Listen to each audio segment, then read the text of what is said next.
warahmatullahi wabarakatuh. Saya Nur Fadina bin Medis, memegang nombor kad matrik di 202-11-00587. Pada hari ini, kami, ahli Kumpulan 2 yang terdiri daripada 10 orang pelajar akan menghuraikan dengan lebih lanjut berkenaan satu penyakit yang sedang menular baru-baru ini, terutamanya dalam kalangan bayi dan kanak-kanak, iaitu penyakit yang dikenali sebagai HFMD atau penyakit tangan, kaki dan mulut. Apakah itu HFMD? Kita akan ketahui dengan lebih lanjut melalui video ini.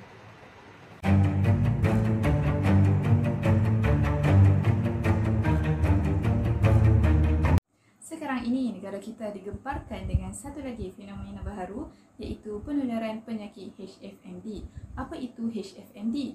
Okey, HFMD ini adalah singkatan kepada Hand, Foot and Mouth Disease atau lebih dikenali sebagai penyakit tangan, kaki dan mulut oleh disebabkan virus yang dikenali sebagai enterovirus meliputi Coxsackie virus, A16 dan enterovirus 71. Punca HFMD berlaku. Yang pertama adalah disebabkan oleh penyebaran virus. HFMD adalah penyakit yang disebabkan oleh penyebaran virus yang menjadi iaitu Coxsackie virus A16 dan enterovirus 71 EV71. Penyakit ini cepat menular di kalangan kanak-kanak. Ia menjangkiti semua golongan umur, tetapi majoriti kanak-kanak berumur bawah 6 tahun adalah lebih berisiko. Hal ini dapat dibuktikan bahawa HFMD adalah penyakit yang menunjukkan peningkatan yang tinggi pada hari ini. Seterusnya, virus HFMD ini boleh merebak melalui sentuhan, iaitu lelehan air liur, lelehan hingus, cecair lepuh yang akan menyebabkan virus itu cepat merebak. Kebiasaannya, gejala HFMD ini adalah ringan dengan simptom demam diikuti ruam melepuh pada tangan, kaki, mulut dan juga lidah. Namun begitu, HFMD ini juga boleh menyebabkan kematian yang berlaku di kalangan kanak-kanak. Yang ketiga ialah perkongsian peralatan, iaitu alatan makanan. Contohnya seperti sudu, garfu, pinggan dan mangkuk. Dan juga alatan peribadi seperti tuala, sapu tangan dan berus gigi. Yang keempat ialah batuk atau bersin. Dan punca yang terakhir ialah bersentuhan dengan permukaan atau barang yang telah dijangkiti virus.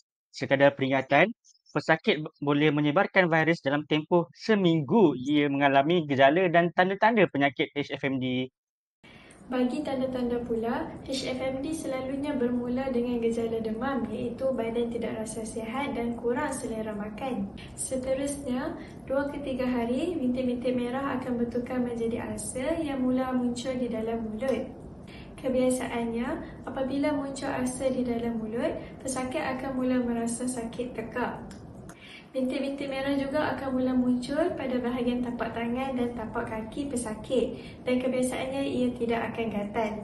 Walaupun bukan semua pesakit akan naik bintik-bintik merah di tapak tangan dan tapak kaki, 90% kes HFMD ini mempunyai bintik dan ulcer di dalam mulut. Ini kerana HFMD kerap berlaku di dalam mulut sahaja. Disebabkan banyak ulcer di dalam mulut dan kurang selera makan kepada pesakit, mereka akan mengalami kekurangan air di dalam badan. Tetapi sekiranya pesakit menunjukkan gejala yang berlanjutan seperti demam yang terlalu tinggi, iaitu suhu 39 ke atas selama 2 atau 3 hari berturut-turut, pernafasan yang laju, lesu dan tidak bermayar, sila bawa berjumpa dengan doktor secepat yang mungkin. Seterusnya, kesan-kesan HFMD. Kesan-kesan HFMD yang pertama ialah anak-anak akan tergaru-garu dan tidak boleh tidur dengan selesa sepanjang malam. Hal ini disebabkan oleh berlakunya kegatalan pada badan mereka. Yang kedua ialah kekeringan badan atau dehidrasi. Kekeringan badan atau dehidrasi ini akibat daripada kurangnya air dalam badan seseorang kerana seseorang itu tidak minum air dengan kadar yang mencukupi. Hal ini demikian kerana adanya kesakitan dalam mulut mereka. Dan yang ketiga ialah ianya boleh meningkatkan lagi risiko untuk mendapat komplikasi seperti encephalitis dan myocarditis kerana apabila sebilangan kanak-kanak yang menghadapi HFMD yang disebabkan oleh virus EV71, ianya boleh meningkatkan lagi komplikasi tersebut. Maka, jika mempunyai tanda-tanda seperti sakit kepala, pening, ketegangan pada leher, perasaan cepat marah, mengantuk, sawan, pergerakan tidak normal, mudah lesu, ini bermakna mengalami kesan HFMD yang teruk. Ianya boleh memberi impak kepada otak ataupun jantung. Kesan HFMD yang terakhir ialah badan menjadi terlalu lemah akibat tiada tenaga. Ini disebabkan oleh kekurangan makan kerana mempunyai ulcer pada mulut.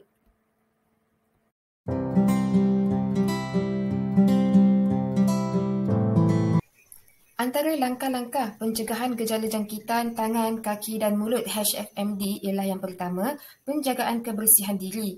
Ibu bapa dan penjaga perlu untuk sentiasa mengingatkan anak-anak mengenai penjagaan amalan kebersihan diri seperti mandi sekurang-kurangnya 2 kali sehari, ajar anak-anak mengenai kebersihan diri yang baik, amalkan mencuci tangan menggunakan sabun dan air bersih, jangan kongsi alatan peribadi, elak menyentuh dan mencium kes HFMD, elak menyentuh permukaan di tempat-tempat awam yang sesak, tutup mulut dan hidung apabila bersin atau batuk, dan buang tisu dan lampin pakai buang ke dalam tong sampah bertutup. Langkah yang kedua iaitu amalan cuci tangan yang betul.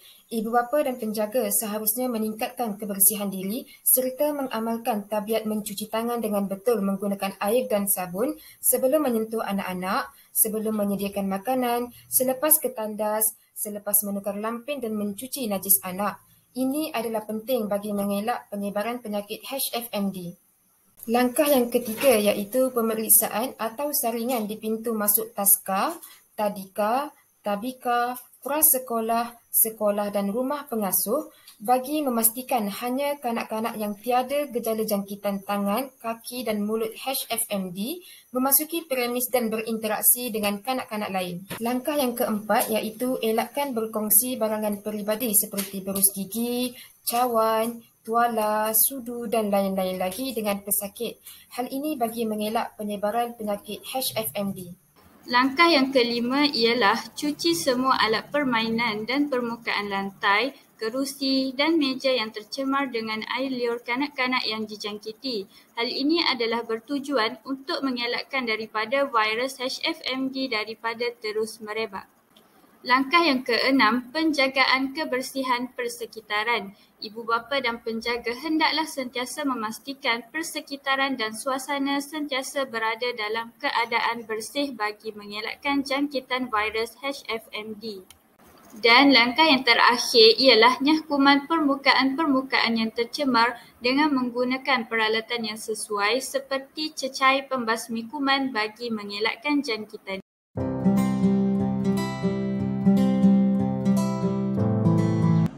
Antara refleksi yang boleh dibuat melalui video ini adalah yang pertama, kita dapat mengetahui tentang pentingnya menjaga kebersihan terutamanya kebersihan diri dan kebersihan persekitaran. Melalui video ini juga kita dapat menyedari tentang kepentingan pemantauan ibu bapa terhadap anak-anak mereka. Hal ini kerana sebarang perubahan perlakuan dari segi emosi ataupun fizikal anak-anak boleh menjurus kepada gejala HFMD. Yang ketiga, melalui video ini juga kita dapat mengenal pasti tentang kepentingan masyarakat umum untuk mengetahui tentang bahayanya HFMD ini agar masyarakat umum dapat membantu ibu bapa ataupun pihak kesihatan untuk mencegah penyakit HFMD ini daripada terus menular. Wah, begitu menarik sekali perkongsian yang diberikan oleh ahli kumpulan saya di mana ia merangkumi pengenalan kepada penyakit HFMD, punca bagaimana penyakit ini boleh merebak, tanda dan gejala sekiranya seseorang itu dijangkiti dengan penyakit HFMD, kesan HFMD ke atas seseorang, langkah penjagaan serta refleksi yang boleh diambil iktibar oleh semua pihak. Antara perkara yang boleh kita rumuskan pada hari ini adalah walaupun kadar penularan penyakit ini sangat tinggi, tetapi ia masih boleh dicegah sekiranya semua pihak bertanggungjawab dalam memainkan peranan masing-masing bagi mengelakkan penyakit ini dengan terus merebak dan semasa. Ibu bapa perlulah sentiasa peka dengan perubahan anak-anak dan perlu bertindak segera sekiranya anak-anak mempunyai simptom penyakit ini dan perlu melakukan langkah-langkah pencegahan bagi mengelakkan penyakit ini dari terus berkuasa. Sekian itu sahaja daripada kami, ahli kumpulan 2. Terima kasih.